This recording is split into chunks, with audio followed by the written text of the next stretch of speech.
What's going on, guys? Welcome to another episode of BassBullies TV, and today we're going to talk about jig fishing. Now, I'm going to break this up into multiple videos on techniques and how I fish and use my jigs. Today I'm going to go over the setups I have, and in particular two setups.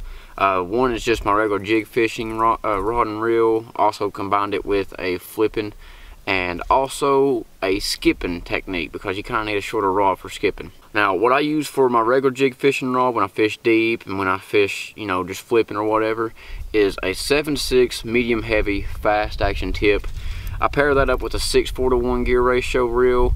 I really recommend a 7:1:1 because you need that line, that you need to reel up and pick up that line a lot faster when you're flipping and stuff. I plan on upgrading to a 7:1:1, but right now I have a 6:4.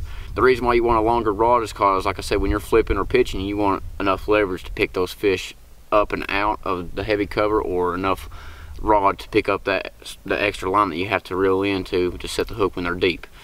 And I like the fast tip because when you jig fish, you have to reel down and and once you feel them, that fast tip, it'll load up and the fish won't feel you as much, and you can lean into them and turn their heads and get them out of the water faster or whatever you need to. I recommend, when you fish deep, a 3/4 ounce or bigger jig. I throw lead jigs. I don't have any tungsten jigs yet. I plan on trying out a couple of them, but I haven't really had the time to try them out. When I fish deep, I recommend a 3/4 ounce or heavier football jig or a structure head jig. The three jig heads I fish, they're the basic. They're the football, the archy head, and the flipping head.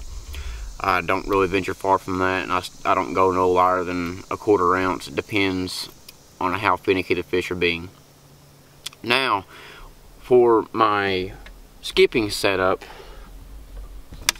I have it on my shaky head right now, but for my skipping setup, it's a 7-foot medium heavy, just because you want that shorter rod to be more accurate, and you can roll cast underneath the docks, and lay down's a lot better when you're skipping a jig.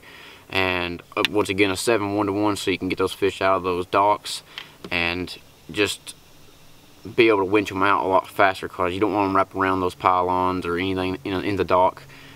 So once again, 7-foot medium heavy fast tip, just like my shaky head video. Well, no, my shaky head video was a 7.3, but you know, 7-foot, 7.3, 6'10", anywhere in there. It depends on how tall you are. I'm 6 foot, 6'1", something like that. So I like a little bit longer rod. If you're shorter, I recommend going to a 6'10", a 6'9", medium heavy to skip docks. But it's all personal preference, whatever feels comfortable with you.